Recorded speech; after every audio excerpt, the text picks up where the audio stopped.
welcome everybody to the Rep. We're not in our usual spot. I know, the grass is still a little bit green. We're in, we can't say Dinky Town. You can't say downtown Minneapolis. I guess we're in Minneapolis. We can see Huntington Bank Stadium right over there. And George and I are getting ready for the Gopher Michigan State game. And looking forward to it like crazy. Oh no, this is a gift from one of our guests last week, Mark Lundgren, and he set us up with a field pass, and he's actually taken really good care of us. We got passes to drive for the parking lot, and this is going to be the whole place is turning into Party City as we watch. You can hear the marching band in there playing the Rouser and giving it a practice, and so we're going to go in there and we're going to go right down in the field where we've always wanted to be. Yeah, pretty nice opportunity to get a field pass. So you got tickets in the bleachers, but you also get a chance to go down onto the field, which of course we're going to try to take full advantage of. So we're going to get this show taped, and then we're going to start walking our way towards the stadium so we can get down there and do a little investigating and see what's happening. So the Gophers get Michigan State today. Yes. Michigan State's 0-5 in the Big Ten. Is that a trap? A trap game for the Colts? It's one of the things like when you went to Iowa last week, you developed a certain sense of, how do you say, humility, and and that humility cannot carry over today. We got to get these Spartans and get them running from the beginning and go from there. But is it a difference of playing at home? I mean, we kind of thumped Nebraska a couple of weeks ago, and then you go play like that in Iowa. Now you're back home against Michigan State. I just don't know. I just don't know what to make of this team right now. No, I don't either. But you talk about that home thing. And I remember 1 year ago when they had USC, had them on the ropes, and the Gophers kicked the field goal with no time. And I think that was all a Gopher Stadium here and the Gopher crowd. They are rowdy. We've been from the Minnesota Valley over in Chanhassen, and there are people wearing the maroon and gold all over the place. So I tell you, the community's pretty pumped up for this one. Yeah, we had an opportunity to go watch Chanhassen, Chaska, two towns that are right up against each other, who used to be one school district in Chaska, and Chanhassen and Chaska played 14-0. Chanhassen winning. A little rain. Great hitting, great high school football game last night. It was really a great high school football game. Yeah, it really was. And there's enough Division I candidates on there, and you could see the skills they had. The tackling, I've said this all over. The defense and the tackling were just superb. The kids were really good. Sam Summers is a running back from Chaska. He was all over the place. And Cade Bush is a receiver from Chanhassen. And boy, he played a nice game yesterday. Yeah, it was, like I said, you're talking 5A football. You're talking about two schools that, well, they don't like each other anymore. And it was obvious in the way that they played the game, how hard-hitting it was. Like I said, Chanhassen wins the section. And, of course, a bunch of section championships taken care of last night around the area for us, of course. Little Fork Big Falls loses to Cook County 29-12 down in Hibbing. So the LBF season comes to an end there. And I was listening a little bit to Augie while we were at the football game last night, and he just said too many mistakes by the Vikings for a chance to win. So they lose there. Barnum wins out of Class A. Moose Lake won out of Double A. And Pierce kicked the bejeebers out of Pequot Lakes, which I think surprised a lot of people in 3A. Grand Rapids 41-0 over Hermantown. That's a shocker. That was an absolute what the heck is going on here type of game. So all those teams are going to be playing in the state tournament coming up this Thursday, Friday, or Saturday. So check out your local website wherever you go to check those things out as the trains goes whipping by us in the background. And go check out what who's playing who and when. And I know it's a busy week. State volleyball tournament is coming up. The section volleyball tournament championship games take place today with Northwoods taking on Floodwood in single A and Rush City and Esco in double A. They're going to get to play in the state tournament in volleyball this week. Section swimming finals, prelims are on Thursday, finals on Saturday. So the high school season wrapping up.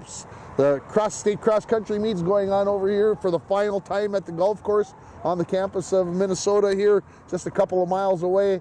And George and I were going to go show them how to run the course, but we ran out of time this morning. They wouldn't let me bring If you know anything about the golf course at Minnesota, it's like this. Yes. And we would have probably made it to the top of one hill, and that would have been it. that'd have been all she all she wrote. So no, the only thing I ever remember about cross country is riding in the golf cart with Dick Ostrud, and that was so much fun. And you got to see the action really close. Because I couldn't run and keep up, across the street. So, we had to, but getting back to last night, I want to thank Mike Bailey, the athletic director at Chanhassen, for rigging us passes, and Greg Schneider, a really longtime friend of mine, who also has connection to Chanhassen, for putting us on top of the press box. Yeah, what a great scene. The football field is built over the valley, and as you look over, you got the baseball field behind you, and you got this great valley with the trees still turning colors or getting towards the end of their colors. Absolutely picturesque. And as I see a couple Sparty fans over here, I don't know, they're here in spirit, I hope, only, and hopefully with that. But yeah, what a scene at Chanhassen last night. Yeah. And what would you guess? Maybe 3,000 to 4,000 people maybe there for the game. The first time they played a couple, 2-3 weeks ago, there were 5,000 people, but it was a little bit chillier last night, and it was also Halloween. So, but there were a lot of people there, very enthusiastic crowd. They're just a couple of miles apart, and so it was a lot of fun to watch. I'm really glad we came down for that one. What's your thoughts about the Gopher game today? We talked a little bit about it, but obviously getting the run game going, which is something that I don't think really happened last week against Iowa, has to happen. They got to get Darius Taylor going. Well, they do. Darius Taylor is the key, and they have to have a running game. And not that they don't. They got a nice redshirt quarterback. I'm not even sure how he wound up here, but he is going to do the job, and he's going to be there for quite a while. But he has to have Darius Taylor for a running game, which means he has to have an offensive line to push that running game. So you heard it here for the 187th time about those offensive linemen. Yeah. So, in case you had forgotten, we don't want to forget about them. What else is going on in college football today? Well, we were listening to number 9 Vandy at number 20 Texas on our way over. Texas is ahead 17-0 on Vandy in the second quarter. Ohio State is hosting Penn State. If that game would have been played 6 weeks ago, it would have been a toss-up. Number 1 versus number 2. Everybody had been freaking out. It's kind of an afterthought today. Number 5, Georgia taking on Florida in the world's largest cocktail party down in Jacksonville. Next year, maybe we got to go down to that one. Maybe next year we should head for Jacksonville. just to say that we did it. Just to say that we did it. Number 18, Oklahoma at number 14, Tennessee in the SEC. That ought to be a wonderful game. Number 17, Cincinnati at number 24, Utah. That's where College Game Day was this morning, and looked like they were having a bit of fun out in Utah. Yes. And then number 23, USC is at Nebraska. They had a stat out about USC this morning. They are 1-7 under Lincoln Riley, 1-7 on trips where they have to travel over 1,000 miles. Wow. Well, Nebraska is over 1,000 miles. So, it is. So Cornhusker Nation, get ready. You're going to beat a top 25 team today. Nebraska wins that game. There's my bold prediction. Well, no, that's got to be a good one. And you go to Southern California, you know what the weather's going to be like there. Nebraska, hard to say. Yeah. So, but Nebraska has some wounds to lick, and they have some things to prove. And so I'm looking at Nebraska taking it to Southern Cal, and if you take a look at Southern Cal, UCLA, they wanted to join the Big Ten, and now they get to reap the rewards. Yeah, a lot of travel, but also a lot of money. A lot of money. A lot of money. A lot of money. UMD, they head to Jamestown today. The rankings came out in the Central Region this week. They're number 3. Top 7 make it. All right. So a few weeks left in the regular season for the Bulldogs, so hopefully they can continue a nice win against Mary last week. Although can I say it was a little closer than they gave up 32 points to Mary. Mary What had they had a pretty good hey? offense. Their defense couldn't keep up, Yeah. but their offense certainly could. They had Sure. nice, fast, wide receivers that could do the job, and a quarterback that could get them the ball. So when I first turned the game on, it was tied, and Mary went up one, and then all of a sudden, Walsberger just hammered him. He was knocking people over, this quarterback. He's big, he's strong, and he likes to hurt people. So it's it's a good time. Yeah, we got all fans walking through here. It's good to see. Good to be on campus. Good to be on campus. Did you get to watch any of the Bison versus South Dakota State last Saturday night? I did, and the Bison just walloped them.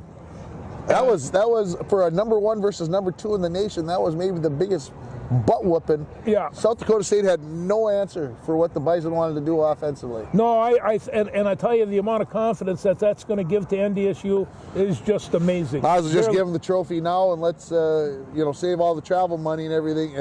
Pretty much. Oh, South Dakota State. Well, they'll be looking for revenge in the tournament. Yeah. It'll be interesting to see how it all plays out. Obviously, injuries and a lot of things can happen between here and January 6th or 5th or whatever that national championship game will be played. So it'll be fun to see how things play out. But when all is said and done, I expect that those two teams will probably be playing. They very well could be. So they get the Penguins today. The Bison. The Bison do. They get the Penguins from Youngstown State. So Youngstown State used to be one of the powers. They really were. Yeah. And they aren't that way anymore. What you want to move on to our Vikings? Let's go on to the Vikes. Ouch. Yeah. We're in an interesting holding pattern. Carson Wentz done for the season. Yep. With the shoulder injury that they say he probably maybe shouldn't have played against the Chargers, but he said, I can go, I can make it happen, I can do it. And even after he got hurt worse, he kept telling him, I want to stay in the game, I want to play.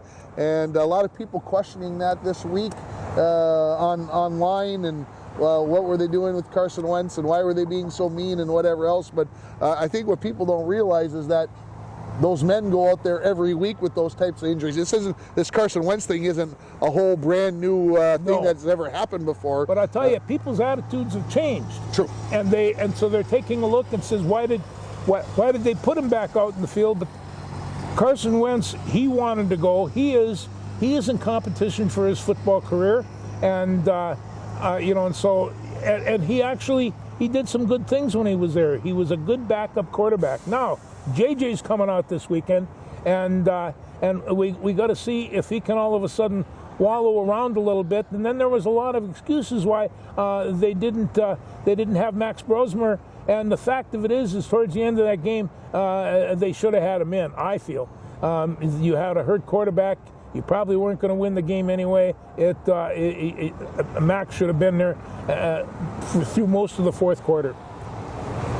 Yeah, I didn't watch a play of it as we talked about last week, but I see this as something that, hey, there's going to be your ride in about a half hour going by the golf cart. We'll that would be good. Them down to give you a ride to the the stadium. We'll see if we can make that happen. Mark. But having said all that, the Vikes. Yeah, how you doing?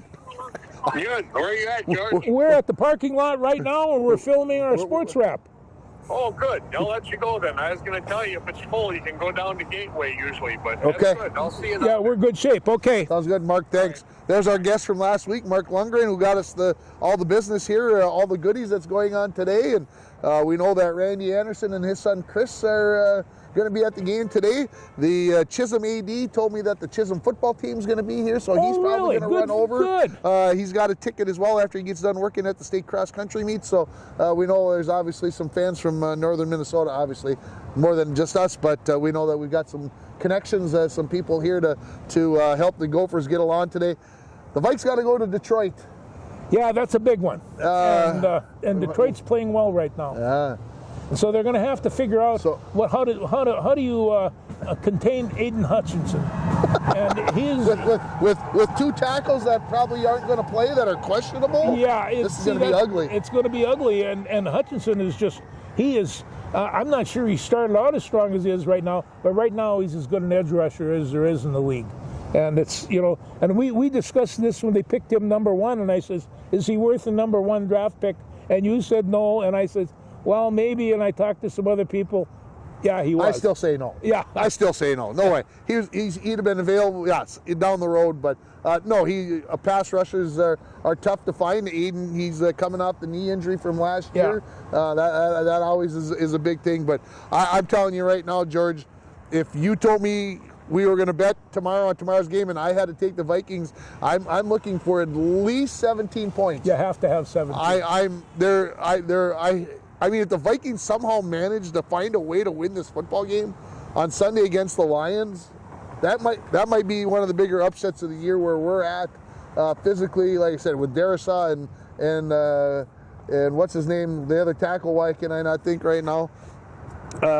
Anyway, it just this is bad. Backup quarterback defense has been sketchy at best. They don't seem like they're all on the same page. They're not all pulling in the same direction.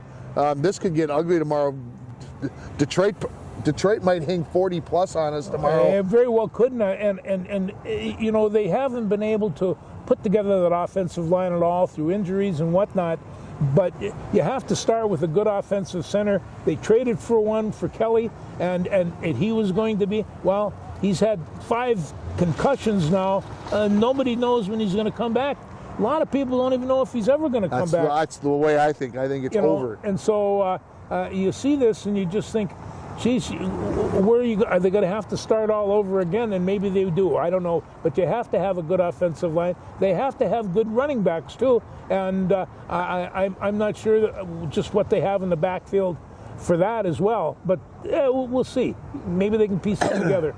Yeah, I commend the Vikings for what they did in the offseason to fix the offensive line. Yeah. It just unfortunately everybody got hurt. Everybody got hurt. It kind of fell apart on them, and that's the way things go sometimes in professional sports. Some other big games tomorrow. Some games that I wrote down that I'm looking at. Colts at Steelers. Colts right now the Colts think that they could beat God himself. Did you see that coming? No. I didn't either. And they started winning their first couple of games, and you just think, oh, okay, they're 7-1 right now. 7-1. Everybody's thinking. I mean, Indy's talking. We're Super Bowl bound. We're taking out Kansas City. We're taking out Buffalo. This thing is done. Jonathan Taylor right now is absolutely on fire. We were talking, I think, at some point last year that maybe he might be all washed up, all done. Things were over. He couldn't do anything. Right now, he's got, 18 touchdowns, some ungodly number through 9 games. It's insane what he's got for touchdowns. So. Well, and I tell you, I mean, we knew when he was playing at Wisconsin just the capabilities that this guy had. So he got buggered up a little bit. Again, I'm not sure what kind of offensive line he had in front of him. Saquon Barkley did too. And Saquon he's pretty good. Yeah, and he started off real slow, and is Saquon Barkley over the hill and stuff? No, he's not. He is not. He is not. He can still rush for a bunch. Bears at Bungles. I'm curious to see where the Bears, because right now the teams are trending in opposite directions. That'll make Augie feel really good that the Vikings are going down, the Bears are going up. This is a big one for the Bears on the road. The Bengals, sounds like what's his name, who they picked up from Cleveland, Joe Flacco. So he's questionable for tomorrow. So now all of a sudden, Cincinnati could be, who knows. Chiefs at Bills tomorrow at 3:25. All right. How good is that? That is a good game. That's a good game. That's a good game. You like how the NFL always makes sure that the division champs got to play each other, so they get these marquee games. Yeah. They got to love that. And then the Seahawks at Washington. Ooh. Washington playoff team. That's tomorrow night, Sunday night. Washington, one of those teams that's on the cusp. Where are they going to be? They've been dealing with the injuries like the Vikings have. Seattle, of course, has our former quarterback. And who's playing very well. Seattle seems to be trending up. So those are some big NFL games that I'm looking at tomorrow or for the weekend. And we're at the halfway point of the NFL season. Isn't that something? This is the 8th game for Big Ten? Yes. So, they're... Hey, the season's flying It's by. November 1st. It's November 1st. And let us not forget about my Winnipeg Blue Bombers, who play in Montreal today in the Eastern Conference semis, even though they're in the Western Conference. If you're the fourth best team in the West and they've got a better record than the third team in the East, you get to head out. These guys are getting all ready to go. Case of beer. Let's get rocking. Let's get rolling. Yeah, let's go Gophers! So the Blue Bombers get to play Montreal today. They just played last week in Winnipeg. They get to play today in the first round of the playoffs, starting at 1 o'clock. So I might be torn a little bit. While we're busy walking around Huntington Bank Stadium, I may have to have a little bit of the Blue Bombers on as well. So let's see. I talked about the high school. What? You want to talk about the World Series?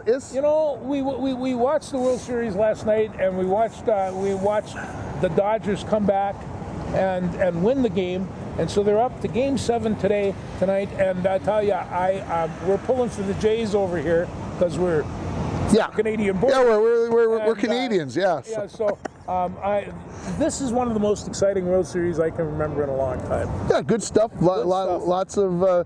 The 18-inning game, crazy. Shohei Ohtani gets on base 9 times in that game, 4 extra base hits, and then they intentionally walk him 4 times in the extra innings. Nuts, crazy. Vlad Guerrero Jr. He's got 8 home runs already. Shohei Ohtani's got 7 or 8 home runs himself. He's probably going to be the starting pitcher tonight, for they're saying.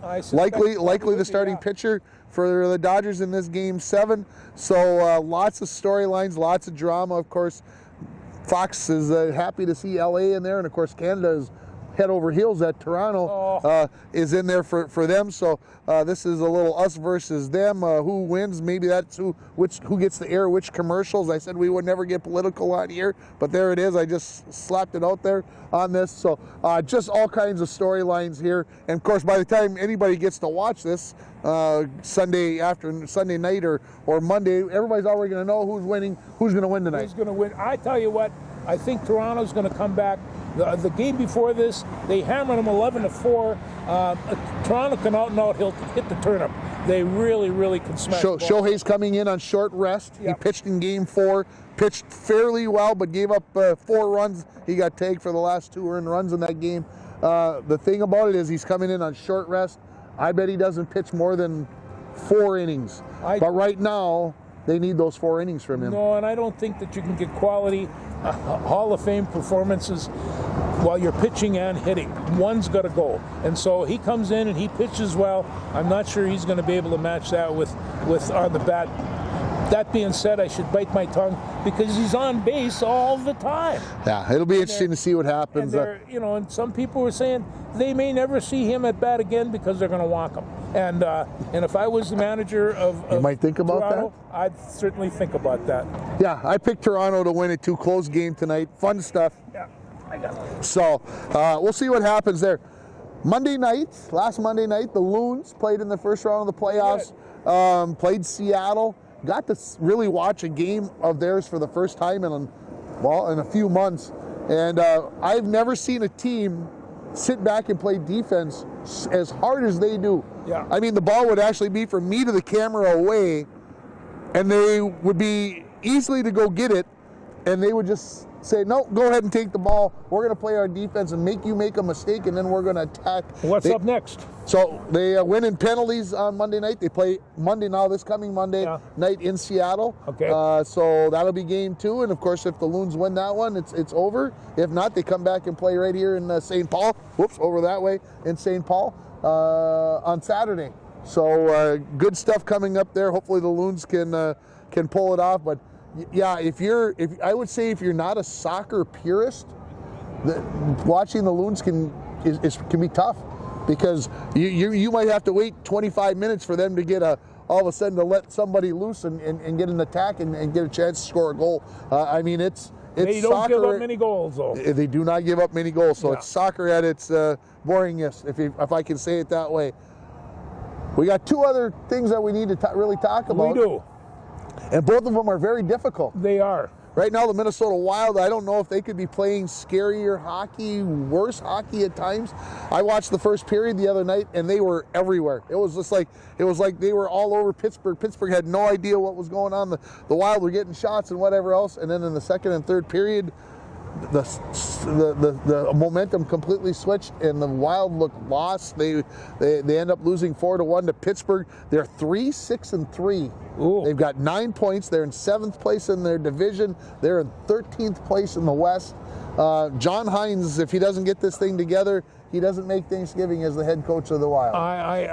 This is the worst start they've had in years, and and this was supposed to be a top shelf team, one of the best they've ever put on the ice, and it's not working out that way. There was a pretty special moment, though. I don't know if you didn't get a chance to watch the game on Thursday. They had a kid who had a Make-A-Wish Foundation who got to sign a one-day contract with the Wild. The 10-year-old from Minnesota, he got to sign a one-day contract. He got to go out onto the ice in their pre-skate in the morning. Then they brought him in. He got to put the flag in the ice at the start of the game. And then the Pittsburgh Penguins invited him in after the game. They got a coal miner's hat that they give to like the player of the game. They gave it to him right from Sidney Crosby himself. He got to take a team picture with the Pittsburgh Penguins. They showed all this stuff, and it's just, I mean, you know, we gripe and complain about them not winning games and whatever else, and then you get a kid who has this kind of opportunity. It's pretty slick. It's pretty cool. I mean, we talk about these professional athletes like there's something different. No, these are real men, real guys with real live emotion and real live heart. They love doing this, and when they do it, it's real special. Yeah. So anyway, and then the T-Wolves, tough loss the other night. I'm driving home from Virginia, watching the section volleyball semifinals. I'm listening to the Wolves, and they are down by 16 points with 6 minutes left in the fourth quarter. Flip the channel, start listening to some music, and all of a sudden my phone buzzes. Blah, blah. Close game, LA versus Minnesota. I'm like, what are you telling me? So I flip the game back on.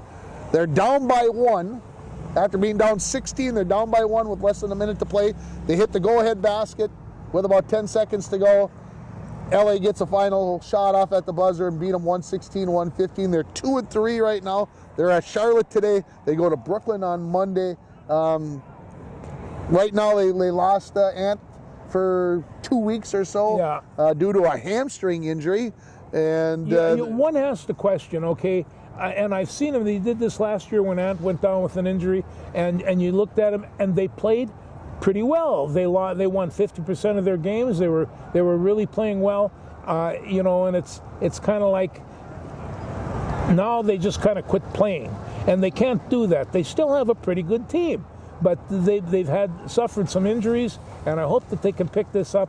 They should be able to win basketball games without the superstar there. Without Ant, yeah. I was listening. I was listening to the basketball game the other night. They were talking that the LA Lakers lead the league in number of opponent foul calls. Oh, really? Oh, really? And that they have the largest differential between the number of free throws shot in games. And by the way, LeBron James did not play in that game. LeBron James didn't play, and neither did Luka Doncic. I don't believe. Luka Doncic didn't play either. I don't play. So you're talking about 3 of the best basketball players in the league that didn't hit the court. That didn't hit the court. Yeah. And so you start, makes your head scratch a little bit. Not that whatever. I mean, it is what it is. We know the NBA is now rigged, right? After the conversation last week, and we'll probably keep talking about that. But right now.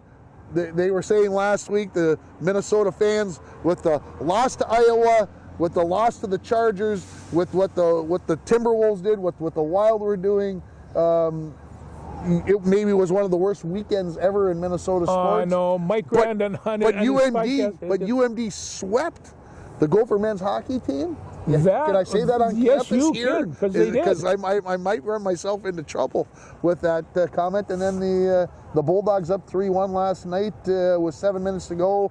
End up getting tied by North Dakota, those dirty buggers. But the Plant boys each ended up with 4 points. The UMD wins in overtime. They are now 8-1 on the season. You know, that number 1 line is worth the ticket to the hockey game. Plant Shagabe is a heck of a line. Yeah, it really is. The Plant boys each had 4 points, and Shagabe had 3 last night. So start thinking about what that team, what that line can accomplish, and then everything going along. And then they got their defenseman from Hermantown who gets the game winner. My wife just sent me the video. That's why I was looking at my phone. She buzzed me. She sent me video of the game-winning goal from last night, because we were at the football game and everything else going on last night, so we didn't get to watch the Dogs. And hopefully they can get another win out in Grand Forks, out in the windy place, and continue this nice run of the early start to the season. It's awesome. It is.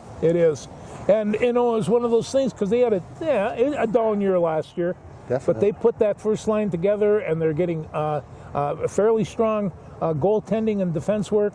They're going to raise some cane before they're done with this season. Yeah, let's hope that they can make a run. Obviously, the end goal obviously is a national championship, but just to put the excitement back in Amsoil and everything else is fun for me. And of course, we gave up our season tickets so we can work and follow hockey otherwise, and so it's okay. We'll get down there as often as we possibly can, and we'll go from there. There you go. All right, anything else you want to jibber jabber about before we get ourselves warmed up and packed up and get ready to go over to the... Yeah, we'll get a little warm in us, but... get to the bank? And get to the bank. But hey, what a great day. Great day for football. Minneapolis. Yeah, mid-40s temperatures, typical November weather, you would think. And like I said, we got a chance. We got great seats, 14th row on the Gopher sideline, and we get to go down on the sideline pre-game, during the game, post-game, whenever we want. So that's pretty cool too. Yeah, our buddy Mark did a good job for us. And we got treated like kings this weekend. We appreciate those people that made it all happen. George mentioned them already, but I want to throw my thank you out there that you got great friends, George, and hopefully that we can, we don't necessarily need to be treated this well, but a chance to come down and watch games, go out and have a couple of beers after the game and BS, and have breakfast this morning with the crew as well, and off we go. So is that Mark? There he is. We're just wrapping up. You might as well get your watch out for the dog poop over here. It's everywhere. So we kind of had to find a way to set up the camera. Here, come so people can see you. They hear your voice. There you go. I know you can. That's all right. Yeah. So I got a face for radio. So do I. So. And you got work to do. You got to go get dressed up and get ready to rock and roll. Mark is standing right here. He's shy, but he has been for the last 30 years the head of the chain gang, or part of the chain gang over there, and he's the big boujou for this one tonight. So, all right, we're good to go. We're all set. Are you kidding? Thanks. Hey, we'll see you on the field. Great breakfast too. Yeah, Wampox is coming. Just watch me walking there. So like I said, great weekend. There's Mark, obviously the big with what we've got with tickets today. Yeah, one of Malosky's favorites, that guy. So hopefully the Gophers come up with a win, and we'll be coming home tomorrow, and the Vikes would pull a great upset, but I don't hold much hope there. Well, anyway, we'll be back at the Muni next Saturday, and we'll pick it up from there. But hey, enjoy the show. Thanks, everybody.